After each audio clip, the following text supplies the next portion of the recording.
नमस्कार दोस्तों, आपके अपने चैनल यूके 78 स्टडी में बहुत बहुत स्वागत है। हम लोग कक्षा 12 की हिंदी विषय के अंतर्गत हिंदी गद्य के क्वेश्चन कर रहे थे, जिसमें पहली वीडियो में हमने 1 से लेके 50 समथिंग 52 तक क्वेश्चन कर डाले थे, ठीक है। और जिनने वो वीडियो ना देखी हो तो कृपया करके पहले वो वीडियो देख लें और फिर उसके बाद ये वाली वीडियो को देखें। तो हमने 52 तक लगा लिया था। अब हम 13वें मतलब 53 सवाल से फिर से स्टार्ट करते हैं, ठीक है। 53, घुमक्कड़ शास्त्र के रचनाकार कौन हैं? तो घुमक्कड़ शास्त्र के सबसे बड़े जो घुमक्कड़ थे वो राहुल सांकृत्यायन माना जाता है, ठीक। कुटच जो है वो हजारी प्रसाद द्विवेदी जी का है, ठीक है। और ये भी क्वेश्चन आ चुका है, कुटच की विधा क्या है? तो याद रखिए, कुटच जो है वो निबंध है, जैसे अशोक के फूल है, ठीक है। तो ये है या इसके निबंध श्याम सुंदर दास का जो जन्म काल है वो 1875 ईस्वी में, ठीक है। अष्टयाम जो है वो नाभादास की रचना है। अष्टयाम जो है वो नाभादास की रचना है। डॉक्टर रामविलास शर्मा की रचना का नाम क्या है? निराला की साहित्य साधना। इन्होंने सूर्यकांत त्रिपाठी निराला, जिन्हें छायावाद का ब्रह्मा विष्णु महेश महेश कहा जाता है, ब्रह्मा कहा जाता है जयशंकर को, ठीक है। विष्णु कहा जाता है पंत को और महेश कहा जाता है निराला को, ठीक है। मेरा परिवार जो है माधवी वर्मा की है, ठीक है। और यहाँ पतितों के देश में होगा राम वृक्ष बेनीपुरी की, और चिंतामणि जो है वो आपके आचार्य शुक्ल की है। इसके बाद मेरी जीवन यात्रा, जो मेरी जीवन यात्रा है ये राहुल सांकृत्यायन की। एक बार इसमें क्वेश्चन पूछा गया था कि मेरी जीवन यात्रा जो है इसकी विधा क्या है? तो याद रखिएगा, जो इसकी विधा है वो क्या है? आत्मकथा है। हिंदी प्रदीप आपको पहले वाली वीडियो में बताया था कि दीपक हम किसके सामने जलाते हैं? बालक श्री कृष्ण के सामने। श्री कृष्ण के सामने हम लोग क्या जलाते हैं? दीपक जलाते हैं। तो हिंदी प्रदीप से निकाल लेना। हिंदी प्रदीप बालकृष्ण भट्ट। द्विवेदी युग के जो साहित्यकार हैं वो कौन है? तो ये डॉक्टर श्याम सुंदर दास जी हैं, ठीक है। चिंतामणि जो है वही आपका निबंध है। याद रखिएगा, चिंतामणि मणि के 4 अब तक संपादन हो चुका है ग्रंथ का, ठीक। जब मैं आपको डीप क्लास दूंगा तो मैं सारी चीज़ें बता दूंगा। चिंतामणि पहला कब हुआ, इसका संपादक कौन है, दूसरा, तीसरा, ये आचार्य रामचंद्र शुक्ल की थी पहली, ठीक। आधुनिक हिंदी नाटक जो है वो डॉक्टर नगेंद्र का है, ठीक। आधुनिक जो हिंदी नाटक है वो डॉक्टर नगेंद्र का। देखो, पतितों के देश में राम वृक्ष बेनीपुरी, ठीक है, राम वृक्ष बेनीपुरी।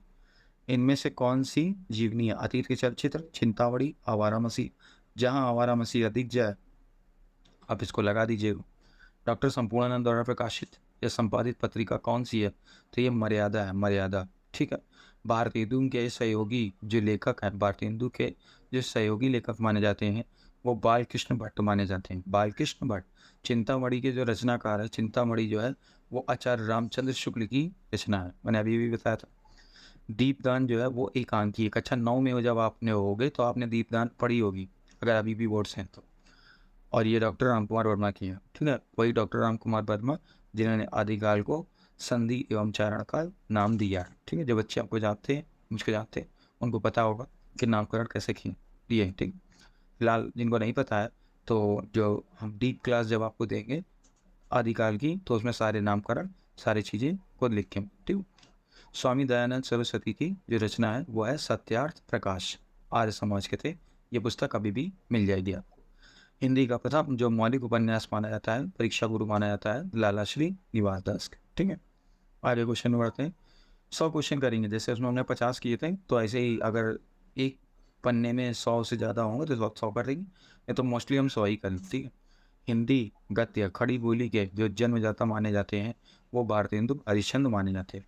आलोचना के क्षेत्र में जो सबसे ज़्यादा उल्लेखनीय कार्य किया है वो आचार्य रामचंद्र शुक्ल ने कार्य किया है, ठीक है। आचार्य रामचंद्र शुक्ल की जो रचना है, आचार्य रामचंद्र शुक्ल की जो रचना है वो चिंतामणि। जैसे कक्षा 10 में आपने होगे तो इनमें के जब जीवन परिचय आपने पढ़ा होगा तो उसमें देखा होगा चिंतामणि है, विचार विधि है, ठीक है।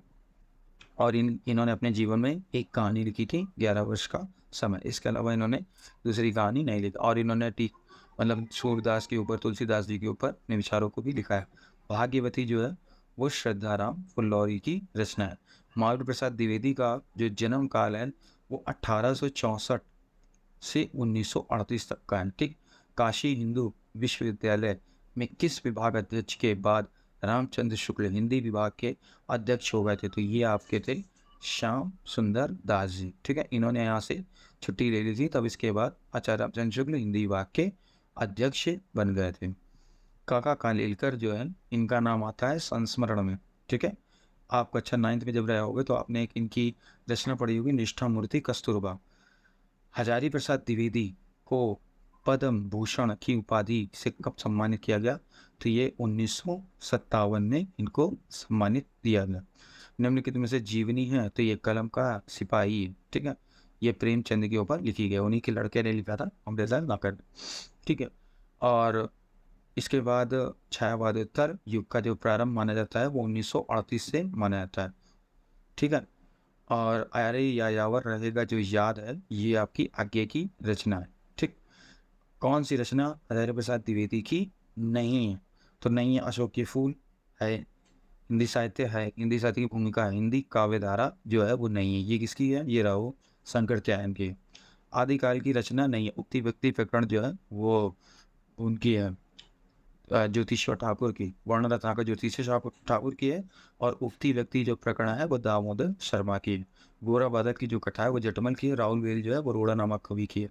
तो यहाँ पे जो रचना नहीं पूछ रहा है तो ये गोरा बादल की कथा है, क्योंकि ये भी आदिकाल की है और ये भी आदिकाल की है। ये कहोगे किस काल की है? तो ये भारतीय हिंदू से थोड़ा सा पहले, रीति काल से। तो इनकी कहानी एक नई दिशा की ओर मुड़ी, ये 1920 से। ठीक है, आचार्य रामचंद्र शुक्ल के अनंतर समर्थ निबंधकार हैं, जो मतलब इनके समान जो माने जाते हैं निबंधकार, वो डॉक्टर नगेंद्र। इसके बाद उपन्यास विधा की जो रचना मानी जाती है, तो ये मानी जाती है बाणभट्ट की आत्मकथा। देखो क्वेश्चन, देखो यहाँ पे क्या बोला जा रहा है, आत्मकथा, और यहाँ पे क्या चल रहा है, उपन्यास।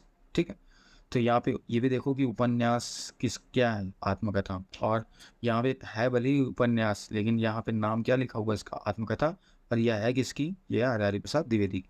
राष्ट्र का जो स्वरूप है वो वासुदेव शरण अग्रवाल जी की रचना है। कर्मभूमि जो है वो प्रेमचंद की है। ठीक है, कर्मभूमि, रंगभूमि, गबन, गोदान, निर्मला। ठीक है, अधूरा उपन्यास है। क्या भूलूं क्या याद करूं, तो ये हरिवंश राय बच्चन की है। ठीक है, पंडित लल्लू लाल जो थे वो पोर्ट विलियम कॉलेज में अध्यापक नियुक्त किए गए थे। जो विशेष विश्वविद्यालय में ये आपका नाटक है। ठीक है, नासिकेतो पाख्यान जो है वो सदर मिश्र की रचना है। याद रखिएगा, मुझे ईशा लगा के रानी केती की कहानी, लल्लू लाल प्रेम सागर, मुंशी सदाशिव लाल शुभ सागर। जीवनी विधा में जीवनी जो लिखी गई है वो आवारा मसीहा। देखो सिंपल सी बात में, जीवनी जहाँ जैसे अगर कंफ्यूजन है कि यार जीवनी किसे कहते हैं, ठीक है, और आत्मकथा किसे कहते हैं, और आत्मकथा, देखो एक का निकालोगे अपने आप दूसरा निकल जाएगा। ठीक है, आत्मकथा, देखो सीधे से कहा जा रहा है आत्मकथा में तुम ये कह सकते हो क्या, कि देखो आत्मधन कथा, इसको तोड़ोगे तो टूटेगा आपका आत्मधन कथा। ठीक है, जब कोई व्यक्ति, आत्म माने होता है अपनी और कथा माने होता है कहानी, बस खत्म। जब कोई व्यक्ति अपनी कहानी को स्वयं लिखता है तो वो क्या कहलाती है? आत्मकथा। और जब कोई व्यक्ति, ठीक है, जब कोई व्यक्ति किसी दूसरे व्यक्ति के जीवन के बारे में लिखता है, ठीक है, तो ये चीज़ जो कहलाती है जीवनी कहलाती है। और जब कोई व्यक्ति खुद के बारे में ही लिखता है तो ये चीज़ क्या कहलाती है? आत्मकथा कहलाती है। देखो याद नहीं करना होता, शब्दों को हमेशा तोड़ दो, विग्रह कर दो, बस जैसे विग्रह करोगे तुरंत आ जाएगा। ठीक है, तो देखते हैं यहाँ पे क्या कहा जा रहा है। ये आवारा मसीहा जो है विष्णु प्रभाकर की है, शरदचंद्र चट्टोपाध्याय के ऊपर। द्विवेदी का जो नामकरण हुआ है वो आपके महावीर प्रसाद द्विवेदी जी के नामकरण पे हुआ है। और इन्होंने आदिकाल का जो नाम है, यानी महावीर प्रसाद द्विवेदी जी ने जो आदिकाल का जो नाम दिया था वो आपको दिया था बीज वपन काल। ठीक है, बीज वपन काल, जिसे अंकुरोद उद्भवी काल कहते हैं या अंकुरण उद्भवी काल कहते हैं। ठीक है, परीक्षा गुरु जो है वो क्या है? परीक्षा गुरु उपन्यास, ठीक है, लाला श्री निवास दास का। और जो नाटक है वो नहुष है। ठीक है, और निम्न में से जो नाटककार माने जा रहे हैं वो कौन से हैं? तो निम्न में से जो नाटककार माने जा रहे हैं वो मोहन राकेश हैं। ठीक है, क्योंकि इनके जो नाटक हैं, एक है आषाढ़ का एक दिन, एक है लहरों के राजहंस, और एक वो है आधे अधूरे। ठीक है, ये 3 नाटक है और ये 3 नाटक बहुत फेमस बने। ठीक है, तो इतना तो आपको अच्छे से समझ में आ गया होगा कि इसमें तो कोई दिक्कत नहीं हुई होगी आपको।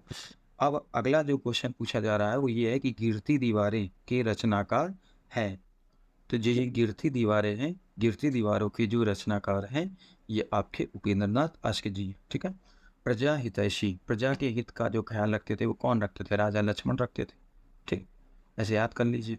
छायावादोत्तर युग के जो गद्य लेखक है वो आपके वासुदेव शरण अग्रवाल जी हैं, जो पहला ही चैप्टर है आपका। ठीक है।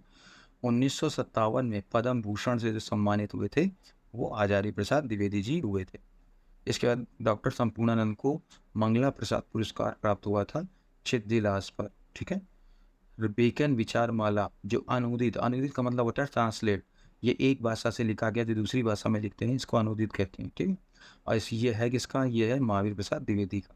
कन्यादान ये निबंध है और ये निबंध किसका है? सरदार पूर्ण सिंह का है। ठीक है। याद रखिएगा ये द्विवेदी का थे और 6 निबंध इन्होंने अपने जीवन में लिखा है। विधा की दृष्टि से जो बोलगा से गंगा है ये कहानी संग्रह है और ये राहुल साकृत्य है इनका। आगे का जो सन्नाटा शीर्षक लेख उनके किस निबंध संग्रह में संकलित है? पूछ सकता है ये भी कि जो आगे का सन्नाटा है इसकी विधा क्या है? तो आप ये याद रखिएगा निबंध संग्रह। निबंध संग्रह का मतलब होता है जिसके अंदर काफी सारे निबंध लिखे गए हो। ठीक है। और इसका है सवरंग और कुछ राग। हिंदी साहित्य में व्यंग, व्यंग का मतलब होता है कटाक्ष। जब आप सामने वाले को हंसी के माध्यम से ऐसी बात कहें कि जिससे वो बुरा भी ना माने और आप वो बात हंसी में भी हो जाए। ठीक है। इसको व्यंग कहते हैं और ये है हरिशंकर परसाई जी। ये काफ़ी इंपॉर्टेंट क्वेश्चन है। ठीक है। और अंतिम क्वेश्चन है खलील जिब्रान की द मैड कृति का पगला नाम से जो हिंदी में अनुवाद किया है वो राय कृष्ण दास जी ने किया है। ठीक है। एक क्वेश्चन ये भी पूछ सकता है कि खलील जिब्रान ने द मैड मैन कृति का किस नाम से अनुवाद किया है? तो ये भी याद रखिएगा पगला। अब याद रखो मैड का मतलब क्या होता है भैया? पागल कथा।